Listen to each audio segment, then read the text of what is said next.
नमस्कार। EMRC इंदौर से आयोजित व्याख्यान श्रृंखलाओं के अंतर्गत आज एक बार फिर हम वर्तमान की चुनौतियां एवं गांधी दर्शन इस विषय पर व्याख्यान आयोजित करने जा रहे हैं। विद्यार्थियों का हम स्वागत करते हैं। साथ ही मैं स्वागत करती हूं स्टूडियो में मौजूद श्री अनिल त्रिवेदी का। नमस्कार। श्री अनिल त्रिवेदी आज के इस व्याख्यान के विषय विशेषज्ञ हैं। साथ ही श्री त्रिवेदी पूरी तरह गांधीवादी विचारों के पालक एवं पोषक हैं। विरासत में मिले गांधीवादी विचारों को पुष्ट करते हुए आपने राजनीतिक एवं सामाजिक जीवन से जुड़े ढेरों दायित्वों का निर्वहन सफलतापूर्वक किया है। कृषि, ग्राम, कुटीर उद्योग, पर्यावरण, स्वास्थ्य, साहित्य, संस्कृति, शिक्षा अर्थात समकालीन जीवन की कोई भी ऐसी प्रवृत्ति नहीं है जिसमें कि श्री त्रिवेदी जी की सहभागिता न रही हो।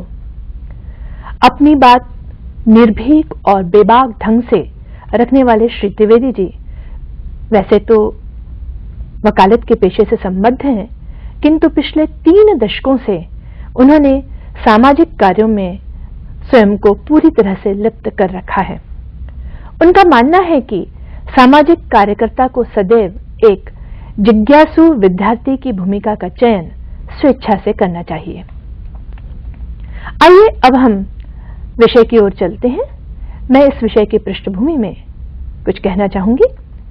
गांधी का व्यक्तित्व शायद किसी इकाई की, किसी पैमाने की मांग नहीं करता और न ही किसी इकाई से उसे नापा जा सकता है।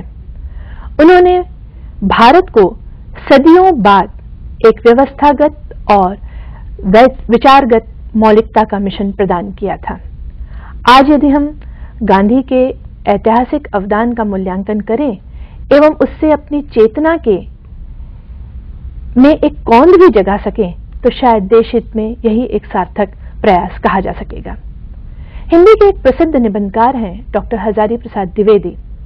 उन्होंने अपने निबंध शिरीष के फूल में गांधी की तुलना शिरीष के फूल से की है।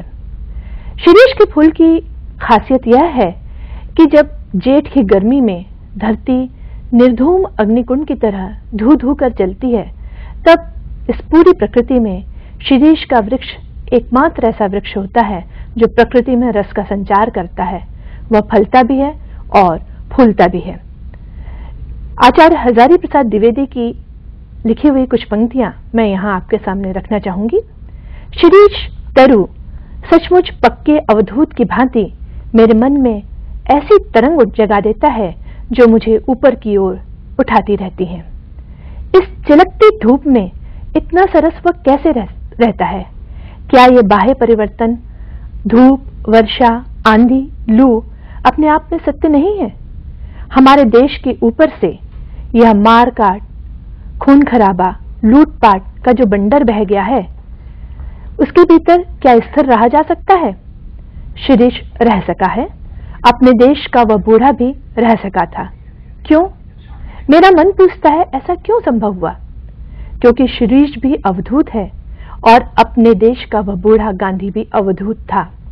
शिरीष वायुमंडल से रस खींचकर इतना कोमल और कठोर बन सका है और अपने देश का वह बूढ़ा भी वायुमंडल से रस खींचकर इतना कोमल और कठोर बन सका था। आज के हालात, आज की जो चुनौतियां हमारे सामने हैं, उसमें गांधी पर, गांधी के विचारों पर, उनके जीवन पर फिर से बात करना बहुत जरूरी है। चलिए अब हम व्याख्यान का आरंभ करते हैं। महात्मा गांधी का जो जीवन दर्शन है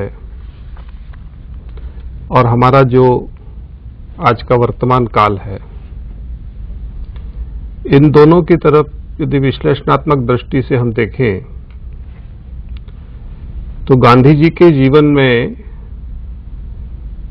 हमको एक निरंतरता ये दिखाई देती है कि उन्होंने अपने जीवन के विचार और कृतित्व का जो मार्ग चुना, उसमें वो निरंतर जटिलता से सरलता की ओर अपने निजी जीवन को भी और अपना जो काल था उसमें पूरे समुदाय को भी सरलता और सहजता की ओर ले जाने का निरंतर आग्रह और दर्शन देते रहे।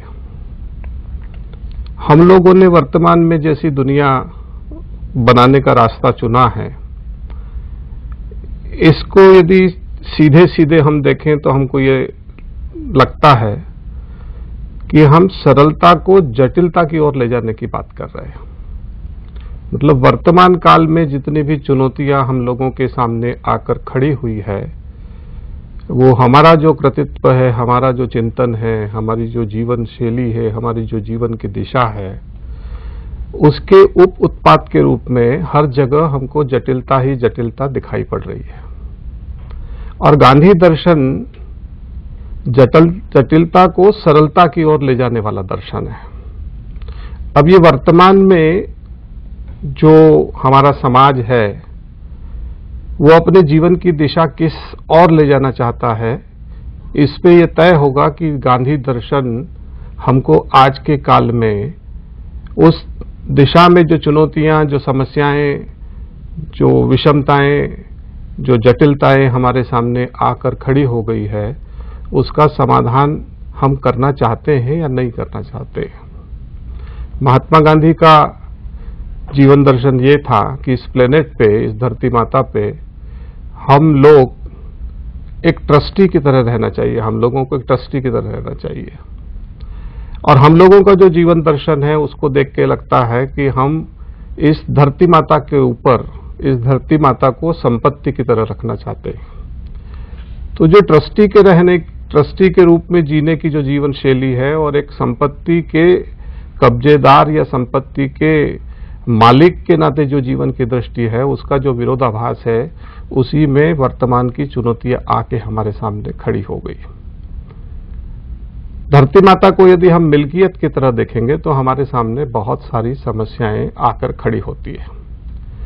पर जब हम इस पूरी जिंदगी को एक ट्रस्टी की भांति जीने की कोशिश करते हैं, यानी सब कुछ हमारा होकर भी कुछ भी हमारा न हो, ये जो गांधी जी का मूल विचार है, ये समग्र जो दृष्टि है, विराट हमारा जो सोच का और रहन सहन का जो तरीका है, उसको यदि हम हमारे व्यवहारिक और निजी जीवन के अंदर लाने की कोशिश करें, तो मैं मानता हूं कि गांधी का रास्ता सबसे सरल, सहज और सुखद जीवन बनाने का एकमात्र उपाय आज के काल में हमको दिखाई देता है। क्योंकि गांधी का जीवन दर्शन वैसा ही है जो प्रकृति का संदेश है। प्रकृति सदियों से, बल्कि हजारों करोड़ों वर्षों से यहाँ पर प्राणी जगत को बिना किसी व्यवस्था के भरपूर जिंदगी जीने का अवसर दे रही है। और उसी प्रकृति के बीच में हमारा जो मनुष्य समाज है, उस मनुष्य समाज ने